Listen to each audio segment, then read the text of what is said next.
말씀을 나누겠습니다. 하나님의 평강이 예배드리는 모든 분들에게 가득하시길 바랍니다.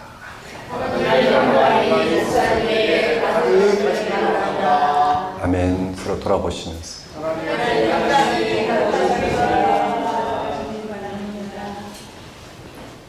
오늘은 부활절 6번째 주일입니다. 예수님은 다음같이 말씀하셨습니다. 나는 포도나무요 너희는 가지라. 그가 내 안에 내가 그 안에 거하면 사람이 열매를 많이 맺나니 나를 떠나서는 너희가 아무것도 할 수 없습니다. 여기서 열매는 예수님에게 연결되어 있는 사람에게만 나타날 수 있는 삶의 근원적인 능력을 가리킵니다. 그게 뭘까요? 핵심적으로 말하면 죄와 죽음으로부터의 해방입니다. 죄는 자기 집중, 자기 절대화입니다. 자기를 신의 경지까지 높이려는 욕망입니다. 자기 절대화는 아주 매력적입니다. 그래서 거짓말인데도 불구하고 사람들은 아첨을 좋아합니다. 높여주는 걸 좋아합니다. 그런 인정을 받기 위해서 전력 투구를 합니다. 피조물로서의 주제 파악을 못하는 것이죠. 이런 죄는 결국 자신을 파괴합니다. 예수를 믿는 사람들은 이러한 모든 자기 집중, 자기 절대화로부터 자유로워집니다. 자기를 높이는 방식이 아니라 예수 그리스도를 믿음으로 의를, 즉 구원을, 즉 생명을 얻기 때문입니다. 죽음은 우리를 허무와 절망에 빠지게 합니다. 이 세상의 그 어떤 것으로도 여기서 벗어날 수 없습니다. 우리의 인생 목표가 다 성취된다 해도 소용없습니다. 이 사실을 눈치채지 못한 사람은 정말 생각이 없는 사람입니다. 예수를 믿는 사람들은 죽음의 허무와 절망으로부터 자유로워집니다. 예수님이 바로 부활의 주이기 때문입니다. 그렇습니다. 죄와 죽음으로부터의 해방이야말로 예수 믿는 사람들이 맺어야 될 삶의 열매입니다. 거기서만 세상을 새롭게 보고 바르게 살아갈 수 있기 때문입니다. 예배는 예수 그리스도의 일치를 통한 영적 열매, 즉 죄와 죽음으로부터의 해방을 경험하는 가장 분명한 시간입니다. 예배는 예수 그리스도를 통하여 하나님과 연결되어 하나님의 생명을 우리의 생명으로 받아들임으로 그렇지 않는 모든 삶으로부터 자유하고 또 하나님의 생명이 우리의 삶을 어떻게 충만하는지를 삶의 능력으로 경험하는 가장 분명한 시간입니다. 다 같이 부활절 6번째 주일 예배를 성부와 성자와 성령의 이름으로 드리겠습니다.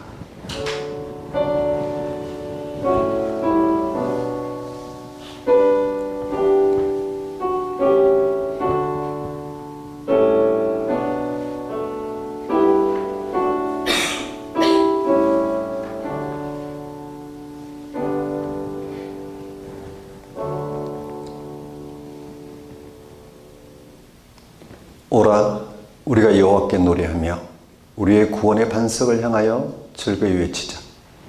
우리가 감사함으로 그 앞에 나아가며 시를 지어 즐거이 그를 노래하자. 여호와는 크신 하나님이시여 모든 신들보다 크신 왕이시기 때문이로다.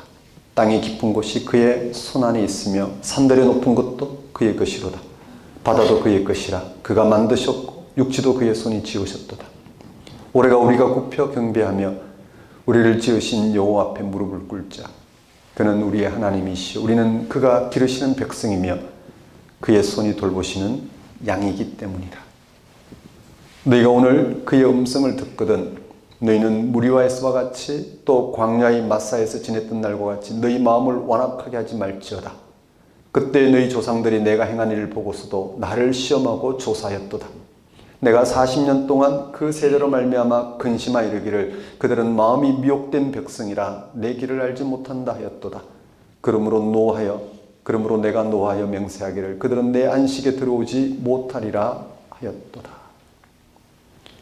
세상을 창조하시고 다스리시며 종말에 고유한 능력으로 완성하실 하나님 아버지, 하나님만이 우리의 생명의 주이시며 우리의 운명의 주관자이시며 완성자이심을 고백합니다. 하나님의 아들인 예수님의 십자가의 죽음과 부활을 통하여 죄와 죽음과 자기 의에서 벗어나 생명의 하나님께 이르게 하신 하나님 아버지를 이 시간 찬양합니다. 우리 삶의 모든 영역에서 하나님의 영광을 드러내는 것이 피조물인 우리의 마땅한 도리며 여기서만 생명의 빛을 얻을 수 있음을 나타내셔서 지금 이 순간만이 아니라 전체 인생의 매 순간에서 하나님께 영광을 돌리게 하신 하나님의 크신 은혜를 이 시간 고백합니다.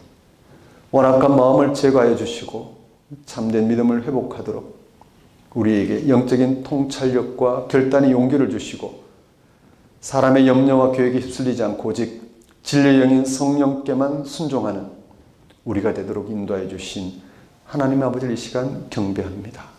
하나님 아버지, 이 시간 오직 하나님 한 분만을 찬양하며 하나님에게만 소망을 두고자 나온 우리의 예배를 받아주소서. 부활절기에 전적으로 하나님을 신뢰하고 순종한 결과 십자가 죽음을 당하신 예수님을 결국 부활 생명으로 승리하게 하신 하나님 은혜를 맛보게 하시고 삶이 생명의 축제인 것을 깨닫게 하소서. 이 나라, 이 교회가 하나님의 다스림을 인정하고 통치를 고백하며 하나님만을 의지하게 하소서. 예수님 이름으로 기도드립니다. 다 같이 경배 찬송 19장 찬양 드리겠습니다.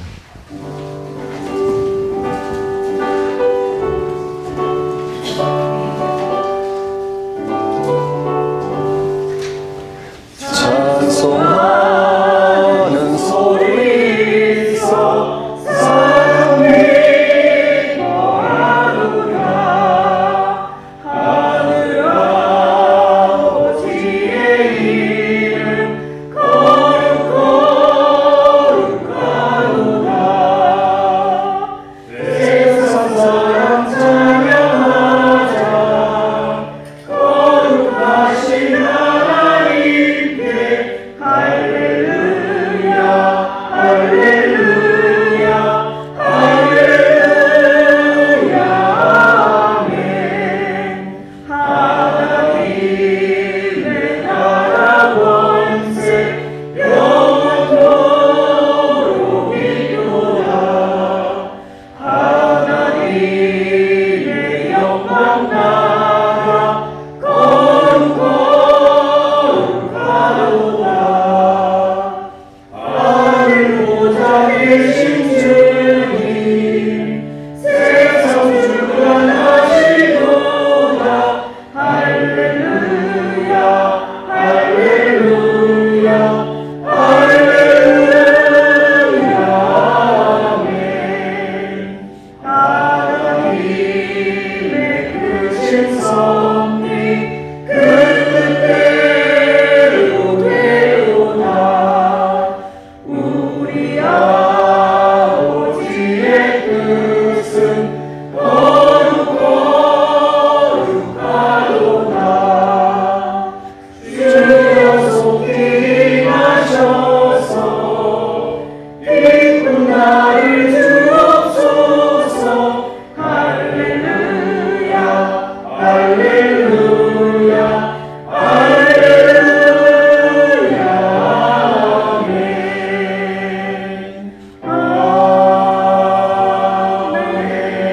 아멘. 자, 이제 사도신경으로 신앙 고백하시겠습니다. 나는 전능하신 아버지 하나님 천지의 창조주를 믿습니다. 나는 그의 유일하신 아들 우리 주 예수 그리스도를 믿습니다.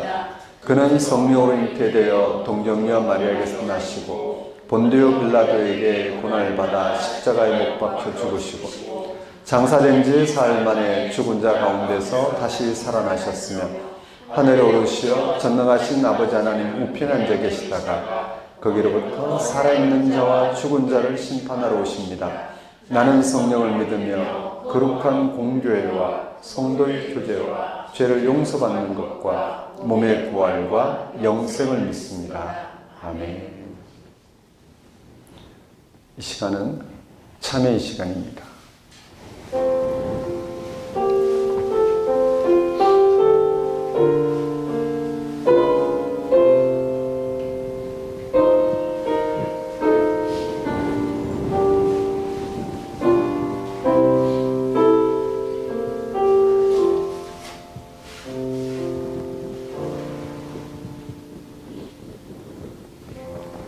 구약 성경은 끊임없이 이스라엘을 향하여 하나님의 말씀을 들으라고 외쳤습니다. 하나님의 말씀을 듣는 것이 이스라엘 사람들에게 그 무엇보다도 중요했습니다. 하나님의 말씀이 삶의 기준을, 즉 삶의 방향을 제시해 주기 때문입니다. 삶의 기준과 방향이 있는 사람과 없는 사람이 어떻게 다른지는 긴 설명이 필요 없을 정도로 분명합니다. 고대 이스라엘 사람들이 처한 상황도 망망대해나 밀림속과 같았습니다. 애굽, 아수르, 바벨론 같은 제국들이 자신들을 삶의 기준으로 내세웠습니다. 작은 나라는 큰 나라의 눈치를 볼 수밖에 없습니다. 자신들도 큰 나라처럼 힘을 키우려면 큰 나라 방식으로 살아야 한다는 생각을 하는 것입니다. 현대인들이 생각하는 삶의 방식도 대개는 그렇습니다. 연봉 높은 일자리를 찾는 일에 몰입하거나 그럴 능력이 되지 않는 경우에는 우왕좌왕, 이리 기웃 저리 기웃합니다. 이런 처지에 놓여있던 고대 이스라엘을 향해서 구약 성경은 하나님의 말씀을 들으라고 목소리를 높입니다. 하나님의 말씀이 삶의 방향을 제시하는 기준인 이유는 하나님이 한 분 여호와이기 때문입니다. 여기서 하나님은 주라는 뜻입니다. 이스라엘의 주는 애굽, 아수르, 바벨론 제국의 왕이 아니라 하나님 한 분이라는 뜻입니다. 어떤 사람은 자기가 자신의 주인이라고 생각합니다. 자기가 자기를 구원할 수 있는 것처럼 살아갑니다. 어떤 사람은 돈을 주인으로 섬기거나 정치 지도자를 주인으로 섬깁니다. 인간은 찬바람이 불면 땅에 떨어질 수밖에 없는 나뭇잎에 불과하다는 사실을 전혀 모르거나 외면하는 삶의 태도입니다. 성경은 여호와만이 주라고 가르칩니다. 그 여호와는 이스라엘을 찾아와서 부르신 바로 창조주입니다. 아브라함을 찾아오셨고 모세를 찾아와서 출애굽의 소명을 주신 그분입니다. 한 분 여호와가 우리의 주라는 사실을 깊이 인식하는 사람은 철이 일찍 든 어린이와 비슷한 삶의 태도로 살아갑니다. 아이들은 딱지를 따고 잃는 것으로 치고받고 싸웁니다. 철이 일찍 든 아이라고 한다면 딱지치기 시절이 곧 끝난다는 사실을 알고 거기에 매달리지는 않을 것입니다. 그에게는 딱지보다 더 본질적인 것이 있기 때문입니다. 우리가 이 현실에 살다 보니 어쩔 수 없이 서로 경쟁하기도 하고 돈을 벌려고 땀을 흘리고 거기에 시간을 들이고 거기에 삶을 바치지만 이런 것들이 우리의 본래적인 삶을 결정하는 게 아니라는 사실을 뚫어본다면 새로운 차원의 삶을 살아갈 수 있습니다. 한 분 여호와가 우리의 주라는 사실 앞에 이스라엘이 취해야 될 구체적인 태도를 구약 성경은 다음과 같이 전합니다. 너는 마음을 다하고 뜻을 다하고 힘을 다하여 네 하나님 여호와를 사랑하라. 여러분 스스로에게 질문해 보십시오. 이 말씀이 여러분에게 어떻게 다가오는지. 나는 전심으로 하나님을 사랑하고 있는가? 여기서 하나님의 사랑이 무엇일까요? 우리가 하나님을 사랑하기 전에 하나님 먼저 우리를 사랑하셨습니다. 자신이 하나님의 사랑을 받았다는 사실을 아는 사람은 하나님을 사랑할 수밖에 없습니다. 그걸 모르는 사람은 하나님을 사랑할 수 없습니다. 이런 점에서 하나님을 사랑하라는 말은 하나님이 먼저 우리를 사랑하셨다는 사실을 먼저 알아야 된다는 말과 똑같은 의미입니다. 그래서 그들은 하나님의 사랑을 전하고 있는 하나님 말씀에 귀를 기울여야만 했습니다. 오늘 기독교인들은 하나님의 사랑이 바로 예수를 통해서 우리에게 전해졌다는 사실을 알고 있습니다. 요한복음 3장 16절은 이렇습니다. 하나님이 세상을 이처럼 사랑하사 독생자를 주셨으니 이는 그를 믿는 자마다 멸망하지 않고 영생을 얻게 하려 하심이라. 예수 그리스도가 하나님의 사랑인 이유는 우리가 그를 통해서 영생을 받았기 때문입니다. 사랑은 단순히 따뜻한 감정이나 보살핌에 한정되는 게 아닙니다. 자기 연민에 반응해주는 모양이 아닙니다. 영원한 생명이 관계된 하나님의 사건입니다. 그 놀라운 사건이 예수 그리스도에게서 완성되었습니다. 우리는 모두 그 사실을 이해하고 동의하고 믿는 사람들입니다. 이 놀라운 사실에 영혼의 공명을 경험하지 않는 사람은 기독교인으로 살아갈 수 없습니다. 여러분 지금 어떠신지요? 이제 우리가 해야 할 일은 구약의 가르침처럼 하나님의 말씀에 귀를 기울여야 합니다. 예수 그리스도에 관한 말씀들을 일상의 토대로 삼아야 한다는 말씀입니다. 혹시라도 세상살이가 너무 바쁘고 그게 지치고 다른 할 일도 많아서 그렇게 살기 힘들다고 말씀하고 싶으신지요? 이는 마치 세상살이가 바쁘다고 해서 숨을 쉬지 않겠다거나 죽음을 생각하지 않겠다는 말과 같습니다. 아무리 바빠도 숨을 쉬고 죽을 준비를 해야 되는 것처럼 예수님을 통한 영생이 여러분의 영혼을 화염처럼 감싸고 있어야 합니다.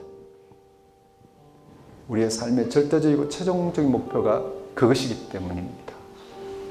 여러분 한 주간의 삶을 돌아보십시오. 여러분이 예수를 믿는다고 고백한 그 고백 계획대로 정말 예수 그리스도의 일치를 통하여 세상에 죽고 하나님께 사는 이런 삶의 태도로 하나님과 연결된 생명을 여러분이 알아보고 누리고 사셨는지, 정말 여러분의 이 인생 가운데 살아계신 하나님이 함께 하셔서 행하실 그 구원 생명으로 여러분의 영혼을 온전히 충만하게 하는 방식으로 걸어두고 사셨는지요. 분명한 것은 아무리 먹고 살기 위해서 우리에게 요구되어진 일들이 있고 그것을 감당한다 하더라도 하루하루 지나갑니다. 소진됩니다. 다른 것으로 채워지지 않습니다.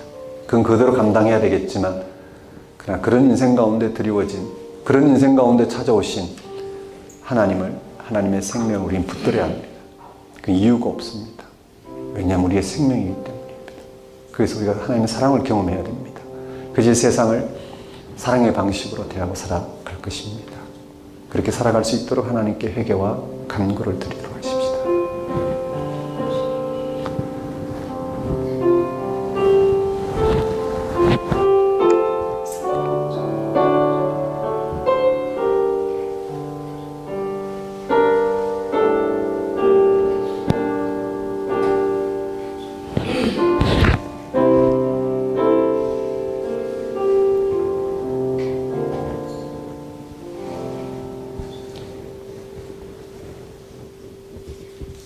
하나님 아버지, 우리 인생이 이 세상과의 관계하여 또 이 세상에서 함께 살아가는 사람들과 관계하여 무슨 일을 겪든지 오직 예수 안에서 하나님이 우리를 사랑하신다는 사실, 그래서 하나님의 구원 생명이 우리에게 주어졌다는 사실, 이것을 붙들고 이 구원 생명의 능력으로 세상을 대하는 우리가 될 수 있도록 인도해 주옵소서.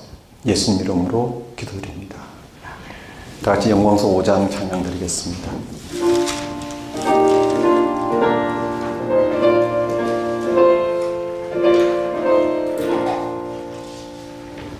이 천지가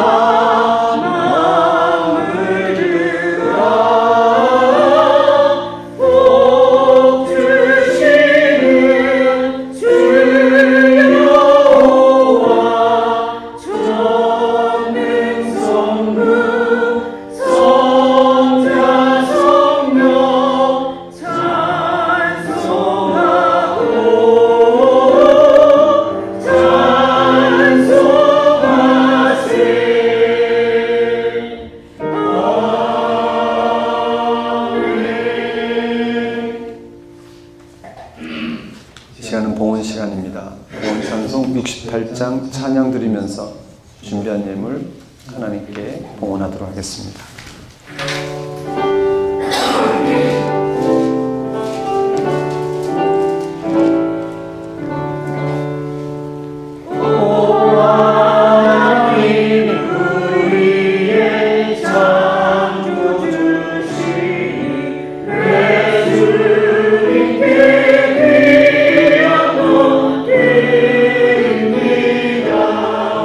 내 주께 나도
하나님, 오직 하나님께만 영광을 돌리고자 예배 드립니다.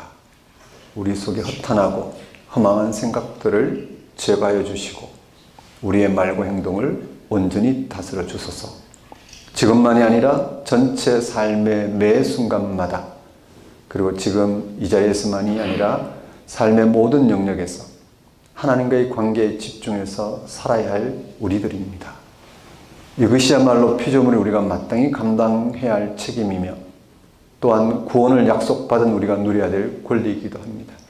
거기서만 참 안식과 자유가 보장되기 때문입니다. 비록 우리의 삶의 토대가 빈약해서 시시때때로 실망과 절망과 의문에 휩싸일 때가 많지만 하나님께서 예수님을 통해서 우리에게 허락하신 영원한 생명을 믿기에 다시 새롭게 힘을 낼 수 있습니다. 이 모든 것이 삼위일체 하나님의 은총이니 우리가 어찌 하나님께 감사와 찬양을 돌리지 않을 수 있겠습니까?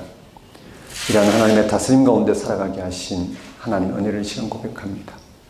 우리의 모든 필요를 채우신 하나님께 감사 영광을 돌리는 것은 우리의 마땅히 행할 바이며 또한 지극한 기쁨을 알고 하나님 앞에 들고 나온 우리의 예물 권신을 받아주소서. 우리로 생명의 주 앞에, 그 신비 앞에, 그 약속과 미래 앞에 다만 순종하는 삶을 살게 하소서. 예수님 이름으로 기도드립니다. 교회 소식을 전하는 시간입니다. 작은 교회 여러분 안녕하십니까? 현재 우리는 작은 교회로 살아가고 있습니다. 작은 교회는 성경이 전하는 하나님 말씀을 바르게 알아듣고 그 하나님과의 관계 속에서 세상을 살아가고자 하는 신앙인들을 가리킵니다. 그래서 우리는 한 주에 한 번씩 정해진 성경 말씀을 공부합니다. 그리고 힘을 다해서 소화합니다. 소화한 만큼 그게 근간 삶을 살고자 합니다. 오직 하나님의 은혜로, 즉 하나님의 약속이 하나님에 의해서 이루어지는 그 은혜로 우리는 살아가고자 분투합니다. 거기서 우리의 불신앙과 절망이 극복되어 갑니다. 그런 우리가 이렇게 하나님께 나와 다시 한번 하나님이 우리를 찾아오신 하나님이 다시 한번 우리와의 관계를 통해서 우리 영혼을 더 높여주기를 바라는 방식으로 우리는 예배를 드립니다. 또 그런 하나님께 영광을 돌리며 살아가고자 예배를 드립니다. 이렇게 여러분 작은 교회로 살아가시는 한날 한날이 영광스러웠으면 좋겠습니다. 여러분 각자에게 하나님께 다짐한 부분들이 있을 겁니다. 나는 이렇게 살아야 되겠다. 나는 이렇게 하나님의 말씀을 붙들고 살아야 되겠다. 이렇게 하나님의 말씀을 붙들고 실험하며 전하는 삶을 살아야 되겠다. 빈말이 되지 않았으면 좋겠습니다. 우리는 살다 보면 우선순위가 바뀌죠. 바뀌는데 비겁하게 바뀝니다. 이게 하나님의 뜻인가? 하나님의 은혜가 이렇게 그래 이렇게 오늘 우리에게 임하겠지. 점점 그 중심에서 비껴가며 자기중심적인 삶을 마치 하나님의 은혜로 치부하는 경우가 많습니다. 그러지 않길 바랍니다. 그러지 않으려면 하나님 말씀을 굳게 붙드셔야 됩니다. 그것만이 여러분의 영혼을 더 높일 수 있는 길이기 때문입니다. 작은 교회 예배 안내, 일부 주일 예배, 지금 드리고 있는 주일 오전 9시 예배, 작은 교회 예배입니다. 2부 주일 예배, 11시에 드리는 작은 교회 함께한 다음 세대 예배입니다. 작은 교회 구성원들과 또 다음 세대 구성원들과 또 다음 세대의 부모가 되시는 작은 교회 구성원들 함께 모여서 예배 드리고 있습니다. 5월 4주간 예배 안내입니다. 오늘은 5월 첫째 주로 서초구 TMD에서 예배 드리고 있습니다. 그리고 오늘 신앙탐구 3차가 있습니다. 우리 다음 세대를 둔 작은 교회가 온오프라인으로 예배를 드리겠죠. 드리라 봅니다.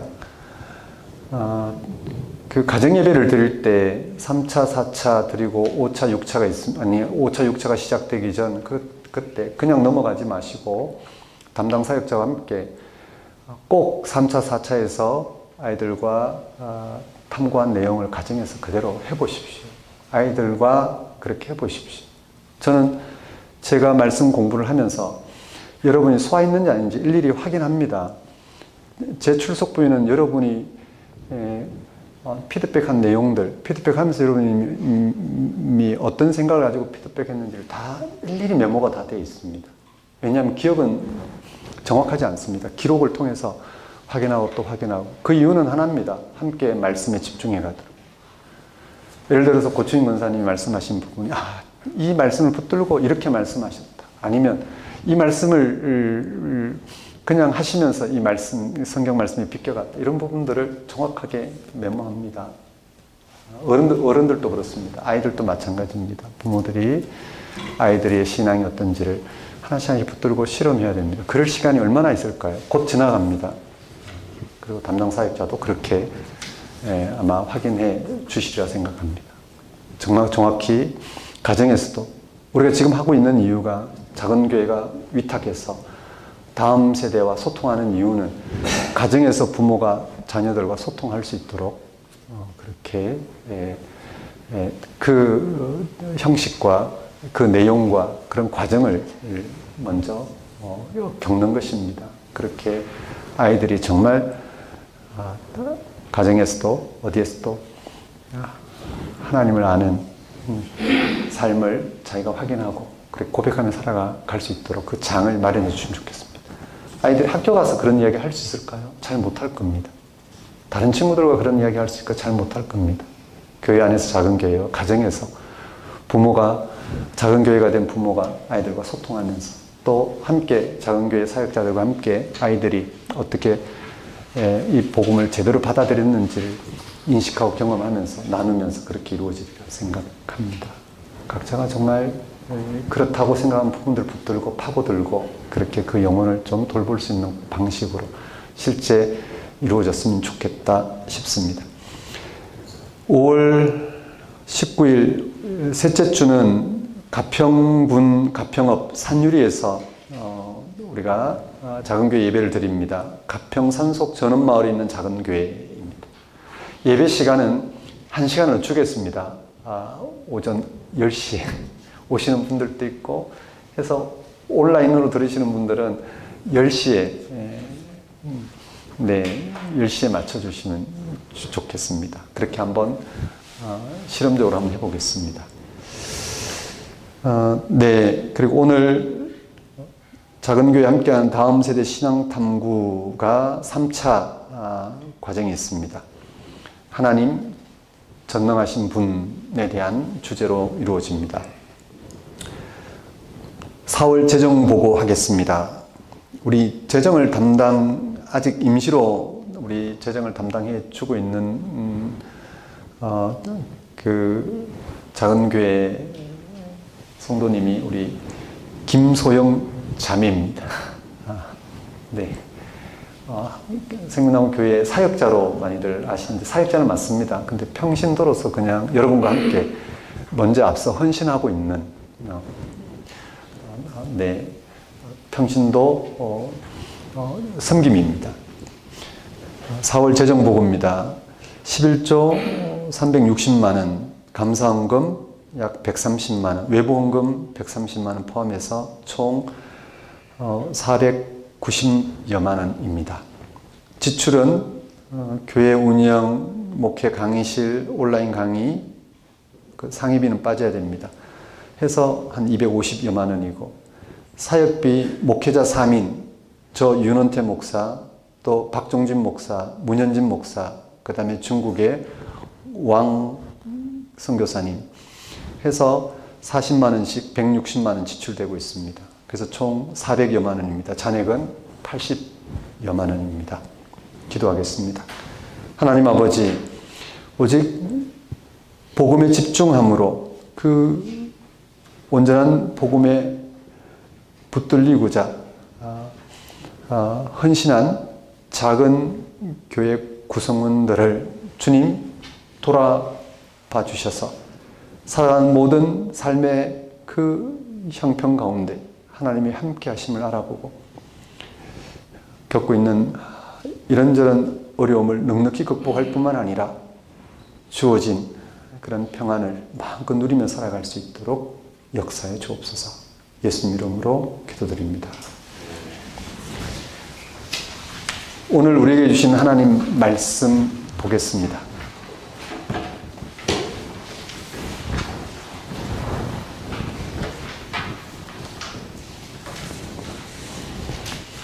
오늘 우리에게 주신 하나님 말씀은 요한복음 15장 11절에서 17절까지 말씀입니다.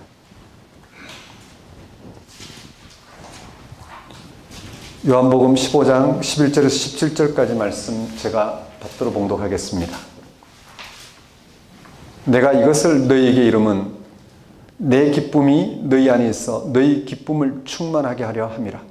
내 계명은 곧 내가 너희를 사랑같이 너희도 서로 사랑하라 하는 이것이니라. 사람이 친구를 위하여 자기 목숨을 버리면 이보다 더 큰 사랑이 없나니 너희는 내가 명하는 대로 행하면 곧 나의 친구라. 이제부터는 너희를 종이라 하지 아니하리니 종은 주인이 하는 것을 알지 못함이라. 너희를 친구라 하였으니 내가 내 아버지께 들은 것을 다 너희에게 알게 하였습니다. 너희가 나를 택한 것이 아니요 내가 너희를 택하여 세웠나니 이는 너희로 가서 열매를 맺게 하고 또 너희 열매가 항상 있게 하여 내 이름으로 아버지께 무엇을 구하든지 다 받게 하려 함이라. 내가 이것을 너희에게 명함은 너희로 서로 사랑하게 하려 함이라. 하나님 아버지, 이 시간 선포되는 말씀을 통하여 삼위일체 하나님의 구원의 역사에 우리의 영혼을 더욱 분명히 걸어둘 수 있도록, 그래서 그 구원의 지평 위에서 우리의 삶을 헤아리고 받아들이고 살아갈 수 있도록 인도하여 주옵소서. 예수님 이름으로 기도드립니다. 오늘 설교 본문은 요한복음 15장 11절 17절까지 말씀이고 제목은 기쁨과 사랑입니다. 기독교 신앙은 기쁨과 관련이 있습니다. 기독교인들은 예수님을 믿음으로 세상에서 무한한 기쁨을 누리는 사람들이라 할 수 있습니다. 이는 당연합니다. 사람들은 원하는 직장에 들어가도 기뻐하고 원하는 사람과 결혼해도 기뻐합니다. 그런 마당에 우리가 예수님을 통하여 하나님과 연결되어 그의 영원한 생명에 참여하게 되었으니 어찌 기뻐하지 않을 수 있겠습니까? 이 기쁨은 세상에서 벌어지는 그 어떤 슬픔으로도 소진되거나 사라지지 않습니다. 오히려 세상에 들어있는 이 피조물 속에 들어있는 허무와 상실의 슬픔이 사라질 뿐입니다. 그래서 기독교는 이 기쁨을 누리게 하는 예수 그리스도 사건을 복음, 즉 기쁜 소식이라고 부르는 것입니다. 여러분 중에도 예수님을 만난 기쁨을, 즉 구원받았다는 확신에서 오는 기쁨을 경험한 사람들도 있을 것입니다. 이런 기쁨에 겨워 눈물을 흘리면서 두 손을 들고 열광적으로 찬양을 부르기도 합니다. 하지만 이 세상의 어려운 형편에 시달리거나 시간이 지나면서 기쁨을 잃어버립니다. 반면에 그런 기쁨이 무엇인지 잘 모르겠다고 생각하는 사람들도 있을 것입니다. 이런 분들을 세분하면 두 종류입니다. 하나는 처음부터 신앙의 기쁨을 알지 못하는 분들이고, 다른 하나는 처음에는 기뻤지만 시간이 지나면서 시들해진 분들입니다. 전자의 사람들은 대개 모태신앙인들이 많습니다. 그들은 어머니 뱃속에서부터 기독교적인 분위기에서 살았기 때문에 예수님을 만난다는 특별한 경험을 하기 어렵습니다. 뜨겁지도 차갑지도 않은 사람들이 할 수 있습니다. 후자의 사람들은 친구나 친지의 권유로 예수를 믿게 되어 신앙의 기쁨을 경험하기는 했지만 세상살이에 지치거나 신앙의 성장이 없는 탓에 그 기쁨을 유지하지 못한 채 자신을 탓하거나 또는 그런 기쁨을 그저 하늘을 바라보듯이 그저 허망하게 바라볼 뿐입니다. 어떻게 할까요? 어떻게 하면 우리가 예수를 믿게 된 기쁨을 빼앗기지 않고 잃어버리지 않고 항상 누릴 수 있을까요? 초기독교도 우리와 마찬가지로 예수를 만난 기쁨을 유지하기 힘들 정도로 그들이 처한 세상살이의 현실이 힘들었습니다. 오늘 설교 본문이 들어있는 요한복음 13장 31절에서 17장 26절까지 말씀은 소위 예수님의 고별 설교입니다. 요한복음 14장 1절에 초기 기독교의 상황이 잘 드러나 있습니다. 너희는 마음에 근심하지 말라. 하나님을 믿으니 또 나를 믿어라. 요한 공동체에 속한 사람들이 근심할 수밖에 없는 상황에 있었다는 말씀입니다. 그럴 수밖에 없습니다. 요한 공동체가 어떤 상황에 놓여 있었는지를 한번 상상해 보십시오. 요한복음은 기원 후 100년여간에 기록된 복음서입니다. 예수님을 직접 경험했던 이들은 거의 세상을 다 떠났습니다. 예수님을 하나님 아들이요 그리스도로 믿고 있지만 그 예수님이 손에 잡히지 않습니다. 예수님의 이름으로 기도하면 모든 게 이루어지는 것도 아니고 다시 오시겠다는 예수님의 재림에 대한 조짐도 없었습니다. 신앙의 근본적인 토대가 흔들리지 않을 수 없었습니다. 무엇보다 70년대에 예루살렘 함락 이후 유대교의 바리새파 운동이 본격화되면서, 율법을 강조하는 바리새파 운동이 본격화되면서 기독교가 유대교와 적대적 관계에 놓이게 되었습니다. 그 결과로 그들이 감당해야 될 시련은 혹독했습니다. 초기독교가 믿는 예수가 율법에 정죄받아 십자가에 달려 죽은 죄수요 저주받은 인물이라는 사실과 그를 믿는 이들도 다 율법으로 정죄하고 저주 아래 놓였다고 주장하는 유대교 앞에 기독교는 맥을 못 쳤습니다. 요한복음 17장 14절은 다음과 같이 말해주고 있습니다. 내가 아버지의 말씀을 그들에게 주어 싸우매 세상이 그들을 미워하여 싸우니. 이렇게 초기독교는 예수님 없는 상황 가운데서 더욱이 그들을 미워하는 세상에서 기독교 신앙의 정체성인 기쁨을 유지하기 힘들었습니다. 요한은 세상이 줄 수 없고 빼앗을 수 없는 기쁨을, 세상이 줄 수 없고 빼앗을 수 없는 기쁨을 맛본 신앙 공동체가 세상에서 벌어진 일로 그 기쁨을 잃어버리지 않고 주님 다시 오실 때까지 유지하도록 예수님이 제자를 떠나면서 주신 말씀을 요한복음에 기록하여 그 공동체에 주고 있습니다. 그게 오늘 본문이 들어있는 예수님의 고별사입니다. 본문 11절에서 예수님은 다음과 같이 말씀하십니다. 내가 이것을 너희에게 이르면 내 기쁨이 너희 안에 있어 너희 기쁨을 충만하게 하려 함이라. 이제 제자 공동체는 예수님 없이 제자들끼리 기쁨의 공동체를 유지해야만 합니다. 이를 위해서는 제자들 사이에 기쁨이 충만한 것이 필수입니다. 밖에 있는 사람들이 볼 때 예수님의 제자라는 표시가 날 정도로 예수님의 기쁨에 참여하는 기쁨의 공동체가 되어야 합니다. 그런 기쁨이 충만하지 않으면 제자 공동체는 그 정체성을 잃어버릴 수도 있습니다. 그게 앞에서 언급한 기원 후 100년여간의 요한 공동체 안에서도 시급한 문제였습니다. 그런데 여러분도 다 알고 경험했듯이 기독교인끼리의 기쁨을 충만하도록 하는 신앙생활은 생각처럼 쉬운 게 아닙니다. 노력한다고 해서 다 해결되는 것도 아니고 기도한다고 해서 저절로 되는 것도 아닙니다. 기독교인들 각각은 성격도 다르고 취미도 다릅니다.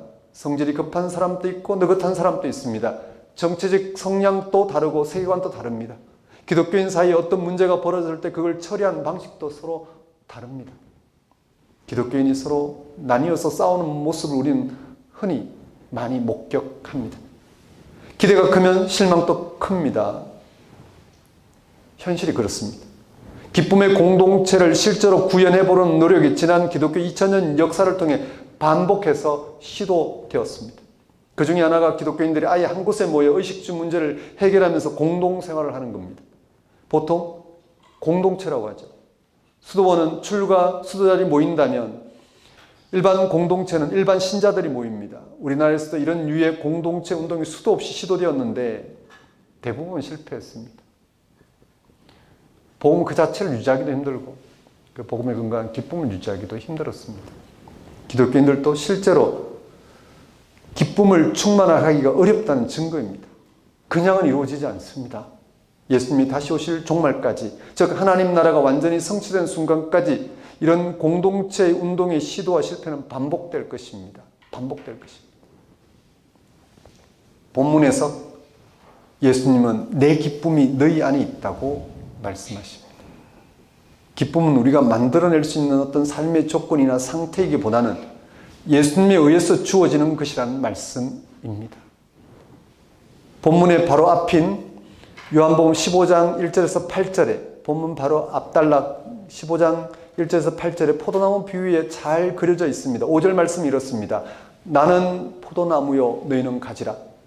그가 내 안에 내가 그 안에 거하면 사람이 열매를 많이 맺나니 나를 떠나서는 너희가 아무것도 할 수 없습니다. 예수님을 떠나서는 우리의 삶이 기쁨으로 가득 채워질 수 없다는 것입니다. 바로 예수님이 기쁨의 토대입니다. 그렇다면 예수님이 너희 안에 있다고 하신 내 기쁨은 과연 무엇일까요? 예수님이 너희 안에 있어 너희 기쁨을 충만하게 하신 그 기쁨은 어떤 것일까? 다른 말로 이미 제자들의 기쁨을 충만하도록 주신 그 예수님의 기쁨은 무엇일까요? 그걸 알아야지 우리가 기쁨을 충만할 수 있는, 우리의 기쁨을 충만하게 한 방식으로 우리는 집중할 것 아니겠습니까? 예수님은 철저하게 하나님과의 관계에서 기쁨을 찾으신 분이십니다. 예수님은 그 외의 모든 것에서 벗어나서 그 하나님과의 관계에만 집중함으로써 결국 구원주가 되신 분이십니다. 이 세상의 그 누구도 이런 예수님의 기쁨을 경쟁적으로 소유할 수는 없습니다. 성경은 그래서 예수님을 하나님의 독생자로 부르고 있습니다. 예수님이 하나님의 독생자라고 한다면, 즉 외아들이라고 한다면, 그래서 하나님과 맺은 관계가 고유하고 배타적이라 한다면 아무도 예수님의 자리에 들어설 수 없습니다. 오직 예수님에게만 하나님과의 관계가 특별하게 주어졌기 때문에 그의 기쁨도, 예수님의 기쁨도 역시 그에게만 허락된 것이라 할 수 있습니다. 다른 그 어떤 부분으로도 더할 수가 없다는 말씀입니다. 흉내낼 수도 없습니다. 예수님의 기쁨이 하나님과의 관계에서 주어졌다는 사실은 좀 더 진지하게 생각해야만 합니다. 오늘 우리가 일상적으로 추구하고 있는 모든 것들은 그런 하나님과의 관계를 전제하지 않기 때문에 아무리 많은 수고를 해도 역시 기쁨의 세계에 들어가지 못합니다. 그렇다고 아무리 주장해도, 이게 하나님의 뜻이라 주장해도 하나님과의 관계가 전제가 되지 않기 때문에, 실질적으로 우리를 찾아오신, 예수 안에서 우리를 찾아오신 하나님과의 관계가 전제가 되지 않기 때문에 소용이 없습니다. 물론 우리가 이 땅에서 살아가는 동안에 해야 할 일은 너무 많습니다. 당장 돈을 벌어야 하고, 공부도 해야 하고, 친구도 사귀어야 되고, 이런저런 삶의 문제를 해결해야 합니다. 교회도 역시 그런 현안이 많습니다. 교회를 운영하기 위한 크고 작은 일들, 헌금과 봉사, 전도와 선교 프로그램, 건축과 확장 등등 일반 회사들이 신경 써야 할 만큼 교회도 그런 문제들이 많습니다. 그러다 보니 하나님과의 관계에 대해서는 등한히 하게 됩니다. 이렇듯 사회생활이나 교회생활에서 상투적인 일에 우리의 마음이 고착됨으로써 형식적으로는 뭔가 열정적으로 생활하는 것 같지만, 그래서 하나님의 이름을 사용해서 그것이 하나님의 뜻이라 주장하는 것 같지만 그 삶 속에는 근본적인 변화는 하나도 일어나지 않습니다. 믿음이 좋다 하는 가정 안에서도 부모와 자식 사이, 형제, 자매 사이에 하나님과 관계된 그 삶이 어떤 건지를 분별하고 서로 나누는 그런 방식으로 대화하는 경우는 참으로 드뭅니다. 기독교인들은 그 삶의 토대를 분명히 해야 합니다. 예수님의 기쁨이 토대하고 있던 하나님과의 관계를 심화하는 방식으로 바뀌어야 합니다. 그렇지 않고서는 결코 우리가 기쁘게 살아갈 수 없습니다. 우리가 놓칠 수 없는 하나님의 경험은 기쁨으로 전달되기 때문입니다. 기쁨의 근원과 접촉하지 않고서는 우리의 삶은 결코 만족을 얻을 수 없기 때문입니다. 하나님만이 우리가 기뻐할 수 있는 진정한 구원을 베푸시는 기쁨의 근원이십니다. 그분만이 창조주이신 창조의 완성자이시기 때문입니다. 예수님을 통한 하나님의 구원 행위만이 바로 우리의 기쁨의 근원이라는 말씀입니다. 아무리 파고들어도, 아니 그 사실을 알면 알수록 거기에 근거해서 자기의 삶을 헤아리고자 하는 방식으로 더 집중하고 가속이 일어날 것입니다. 우리가 착각하지 말아야 될 사실은 다음과 같습니다. 우리는 구원의 주체가 결코 아닙니다. 우리는 우리 자신을 구원하지 못합니다. 구원은 즉 생명사건은 오직 하나님만이 행할 수 있는 것입니다. 예수님의 십자가로 우리가 용서를 받고 그의 부활로 생명을 약속으로 받았습니다. 그게 모두 우리에게 생명을 주기 위해 하나님이 주도적으로 예수를 통해서 하신 일입니다. 생명 구원의 주도권은 하나님에게 있습니다. 예수님의 십자가 부활처럼 그것은 그 무엇으로도 손상당하지 않고 그 무엇으로 대신 할 수 있는 게 아닙니다. 이러한 하나님의 구원 행위만이 우리의 기쁨의 토대입니다. 다른 방식으로 우리는 하나님 은혜를 헤아리지 않습니다. 십자가 달리신 예수를 통해서 하나님이 허락하신 그 구원을 우리가 알아보고 받아들임으로써 발생하는 그 기쁨을 맛보고 더욱 그 기쁨을 충만하게 하는 방식으로 그 사건에 집중하는 방식으로 우리는 우리의 신앙을 또 하나님의 은혜를 헤아립니다. 그 다음 말씀을 보십시오. 예수님은 우리 안에 있는 하나님의 기쁨을 충만하게 하는 길을 더욱 분명히 소개합니다. 12절입니다. 내 계명은 곧 내가 너희를 사랑같이 너희도 서로 사랑하라 하는 이것이니라. 예수님은 내 기쁨이 너희 안에 있어 너희 기쁨을 충만하게 하겠다고 하시면서 곧 사랑하라고 말씀하십니다. 사랑에 참여하는 것이 바로 우리 안에 있는 예수님의 기쁨을 충만하게 하는 길이라는 것입니다. 예수님이 이 말씀을 꼼꼼히 보십시오. 그냥 사랑하라고 말씀하신 게 아닙니다. 내가 너희를 사랑한 것 같이 라고 하셨습니다. 여기서 예수님의 사랑이 주도적입니다. 그 사랑이 있었기에 우리가 사랑할 수 있습니다. 앞에서 우리의 기쁨의 근원인 하나님의 구원이 예수님을 통해 일어났다고 말씀드렸습니다. 그게 바로 예수님의 사랑입니다. 우리를 향한 예수님의 사랑입니다. 그 사랑은 십자가 부활입니다.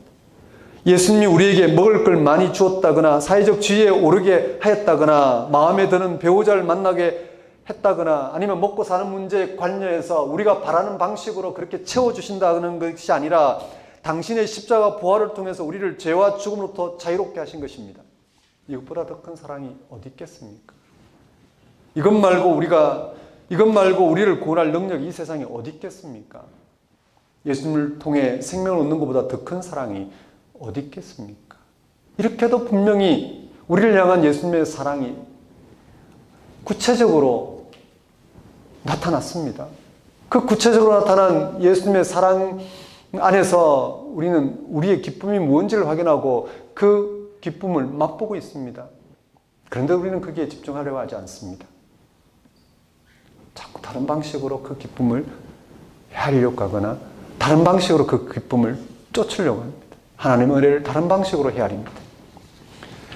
이런 가르침이 가슴에 와닿지 않는 사람들이 있을 것입니다. 그래서 사랑받기 위해 애를 씁니다. 늘 목말라 합니다. 그게 세상살이입니다. 기독교인들도 이런 세상에서 살아가야만 합니다. 사랑을 구하는 게 우리의 실존입니다. 사랑받는다는 느낌이 없이는 세상에서 버텨낼 수 없습니다. 동시에 다른 사람을 사랑해야 한다는 요구도 받습니다. 특히 서로 사랑하는 말씀을 반복해서 듣는 기독교인들에게는 사랑이 부담으로 작용합니다. 심리적으로 자책감에 빠지기도 합니다. 이렇게 된 데에는 사랑에 대한 오해가 놓여 있습니다. 사랑이 있네 없네 하는 데는 사랑에 대한 오해가 그 앞에 놓여 있다는 말씀입니다. 사랑은 우리의 능력이 아닙니다. 생명이 우리의 소유가 아닌 것처럼 사랑도 그렇습니다. 그것은 창조와 구원의 능력을 홀로 행할 수 있는 하나님의 고유한 능력입니다. 하나님만이 사랑하실 수 있습니다. 요한복음 3장 16절은 그 사실을 이렇게 전합니다. 하나님이 세상을 이처럼 사랑하사 독생자를 주셨으니 이는 그를 믿는 자마다 멸망하지 않고 영생을 얻게 하려 하심이라. 멸망하지 않고 영생을 얻게 하는 것이 사랑의 능력이요 사랑의 본질입니다. 하나님은 십자가 부활의 예수를 통해서 사랑을 완전히 새로운 차원으로, 즉 영원한 생명의 차원으로 올려놓으셨습니다. 보십시오. 우리가 일반적으로 사랑이라고 말하는 선행, 자선, 도덕성 그런 일을 감당하지 못합니다. 이런 것들은 오히려 위선으로 나타날 때가 많습니다. 진정성 있게 사랑을 실천했다 하더라도 그 결과가 어떻게 될지 모릅니다. 최선을 다했는데도 그것이 상대방을 파괴하는 경우가 이 세상에 허다합니다. 사랑이 올무가 될 때가 많습니다. 이런 점에서 요한복음 기자가 전하는 사랑은 한편으로는 숭고해 보이지만 다른 한편으로 구태연한 박애주의가 아닙니다. 인간애로 비롯되는 그런 사랑이 아닙니다. 하나님만이 홀로 행할 수 있는 생명사건이 사랑입니다. 예수님은 이 사랑에 참여하도록 예수님이 보이신 그 하나님의 생명 사건에 참여하도록 너희도 서로 사랑하라고 말씀하십니다. 예수님의 사랑에 참여하는 것만이 기쁨을 충만하게 할 수 있다는 말씀입니다. 이를 강조하기 위해 예수님은 사랑에 대한 가르침을 계명이라고 규정했습니다. 계명이라고 사용했습니다. 요한복음 13장 34절, 또 15장 12절, 15장 17절 연달아서 사랑이 곧 새로운 계명이라고 말씀하십니다. 사실 우리가 의무감으로 사랑할 수는 없습니다. 그렇게 되면 사랑은 곧 율법이 됩니다. 그러나 우리가 우리의 삶에서 가장 우선적인 과업으로 여겨야 할 대상이라는 점에서 사랑은 곧 계명이라 할 수 있습니다. 사랑 없이는 살 수 없고, 사랑 없이는 생명을 얻을 수 없고, 사랑 없이는 함께 그 생명을 온전하게 할 수 없기 때문에 사랑이 무엇보다 중요하다는 의미에서 계명이라고 예수님이 말씀하신 것입니다. 우리가 예수님을 믿고 그의 제자가 된다는 것은 곧 사랑의 계명을 지키는 것에 우리의 삶을 걸어둔다는 뜻입니다. 인간성 좋은 것과 예수님 말씀하시는 사랑과는 같을 수도 있지만 다를 수도 있습니다. 그런 것 말고 티나는 사랑 말고 함께 생명을 얻는 그런 방식의 사랑 말입니다. 우리가 예수님의 제자로서, 그리고 오늘 본문에 따르면 예수님의 친구로서 예수님의 기쁨을 충만하기 위해서 반드시 지켜야 할 계명은 예수님의 사랑에 참여하는 것입니다. 그 사랑에 참여하기 위해서는 우리는 서로 사랑의 방식으로 살아가야 합니다. 17절 말씀을 보십시오. 내가 이것을 너희에게 명함은 너희로 서로 사랑하게 하려 함이라. 그렇습니다. 제자 공동체가 예수님의 기쁨을 충만하게 하는 계명으로서 서로 사랑하라는 계명은 단순히 서로 베풀고 용서하고 아끼라는 뜻이라기보다는 예수님의 사랑에 집중하라는 뜻입니다. 이게 잘 안 됩니다. 좀 예수님의 사랑을 받아 본 사람들은 금방 다른 데 눈을 돌립니다. 마치 자신이 세상을 사랑할 수 있는 것처럼, 마치 자신이 자신을 사랑할 수 있는 것처럼, 마치 자신이 세상에서 행하는 일들로 마치 하나님의 사랑을 드러낼 수 있는 것처럼 착각합니다. 그리고 그 목표를 설정해 놓고 그걸 이루려고 애를 씁니다. 앞에서 사랑이 우리의 소유나 능력이 아니라 하나님의 능력이고 바로 하나님 아들이신 예수님과 가능한 사건이라는 걸 말씀드렸습니다. 우리가 하나님의 사랑에 대해 충분히 이해하고, 우리가 예수님의 사랑에 대해, 우리에게 보이신 예수님의 사랑에 대해 충분히 이해하고, 그 사랑의 역동성에 참여함으로써 우리는 예수님의 사랑에 머물게 됩니다. 이런 예수님이 우리를 사랑하셨던 것처럼 우리가 서로 사랑함으로써 일어납니다. 이 말이 무슨 뜻일까? 그 무엇보다도 우선적으로 우리가 서로 예수님에게 일어나는 하나님의 구원 생명 사건을 확인하고 거기에 참여하도록 부르셨다는 사실을 받아들이고 서로 그렇게 바라보고 대면하는 것입니다. 다시 말씀드립니다.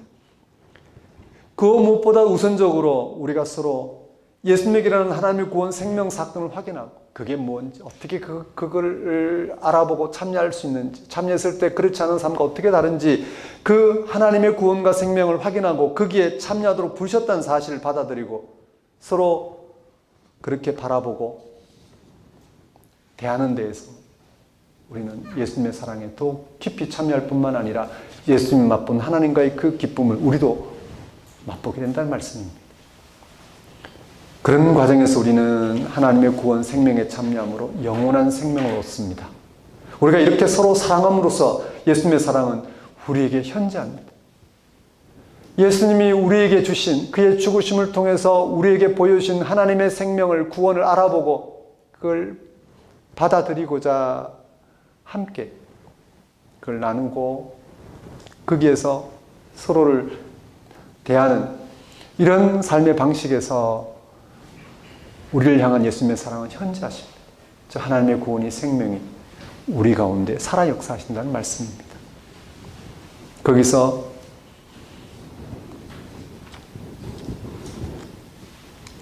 우리를 충만하게 하는 기쁨을 누립니다. 그렇습니다. 우리가 사랑의 사람이 되려면 당연히 사랑의 근원으로 서로 가까이 가는 게 최선입니다. 각자가 예수님께 가까이 가는 게 서로 사랑하라는 사랑의 실천을 이루는 유일한 길입니다. 예수님에게 일어난 사랑의 실체에 눈이 밝아진 사람들은 서로가 소중하다는 사실을 볼 수 있게 됩니다. 그러한 사랑의 실천에서 예수님의 기쁨이 더욱 충만해집니다. 우리를 죄와 죽음에서 영원한 생명으로 구해내신 예수 그리스도의 사랑을 깨닫고 그 사랑에 집중하는 사람, 어떤 상황에서도 사랑의 참여함으로 맛보는 그 기쁨을 빼앗기지 않을 것입니다. 그게 우리의 신앙의 길이라는 것을 우리는 확인합니다. 그리고 그걸 붙들고자 합니다.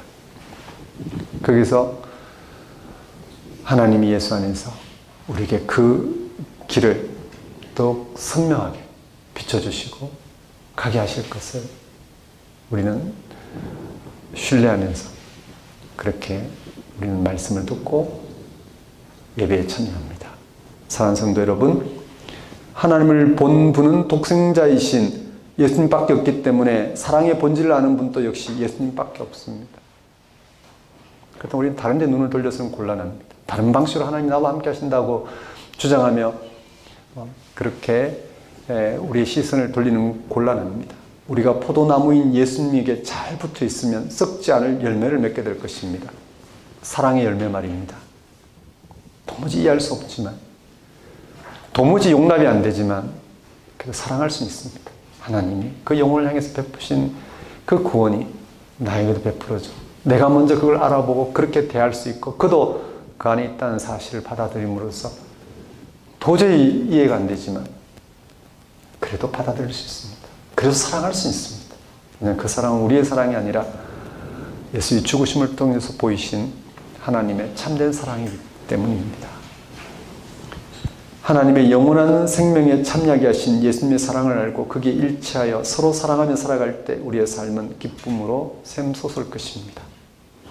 그때부터 우리의 마음은 기쁨으로 넘치게 될 것입니다. 이 기쁨을 빼앗기지 않고 누리는 길은 서로 사랑함으로써 하나님 우리를 구원하셨다는 사실, 이건 그 무엇으로도 빼앗을 수 없고 제한할 수 없고 되돌릴 수 없는 창조주 하나님이 이 피조물 향해서 고유한 능력으로 행하신 사건이라는 걸 알아보고 그렇게 우리가 대할 때 예수님의 사랑은 우리에게 현재하십니다. 예수님이 하나님 관계에서 맛본 그 기쁨은 오늘 우리에게 충만하게 됩니다. 그러니 우리 서로 사랑합시다. 그것만이 예수님이 주신 구원의 기쁨을 빼앗기지 않고 누리는 길입니다. 그럴 수 있는 한 주가 되었으면 좋겠습니다. 하나님 아버지, 이 시간 선포된 말씀을 통하여 예수님의 사랑, 우리를 향한 우리에게 보이신 예수님의 사랑에 의지하여 우리도 서로 사랑함으로 그 사랑에 더욱 깊이 참여해가는, 그래서 예수님 하나님 관계 속에서 맛본 그 기쁨을 우리의 기쁨으로 충만하게 맛볼 수 있도록 인도해 주옵소서. 예수님 이름으로 기도드립니다. 다 같이 일어나셔서 결단의 찬송 찬양 드리겠습니다.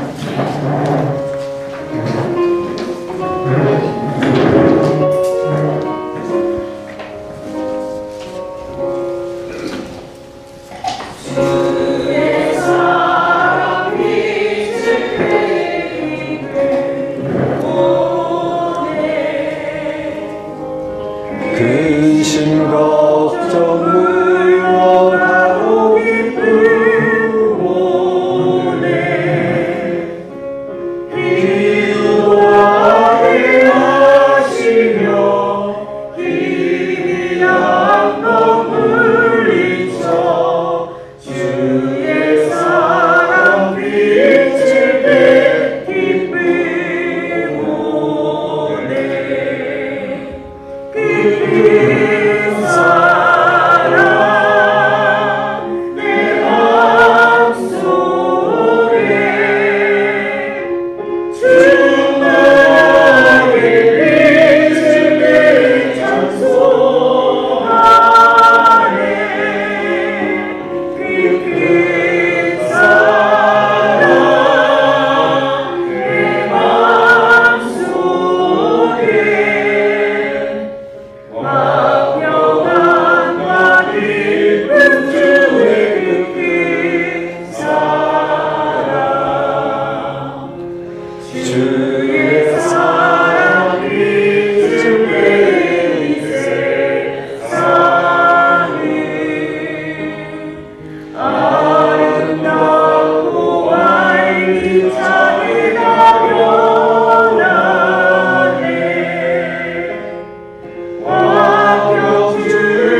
기도하겠습니다. 이제는 우리 주 예수 그리스도의 은혜와 하나님 무한하신 사랑과 성령님의 교통하심, 하나님의 영원한 생명에 참여하게 하신 예수님의 사랑을 알고 거기에 일치하여 서로 사랑함으로 기쁨이 충만하게 된 삶을 잃어버리지 않고 언제나 거기에 이르는 삶을 살고자 결단한 모든 성도와 세상 모든 사람과 만물 위에 영원히 함께 하시기를 축원합니다.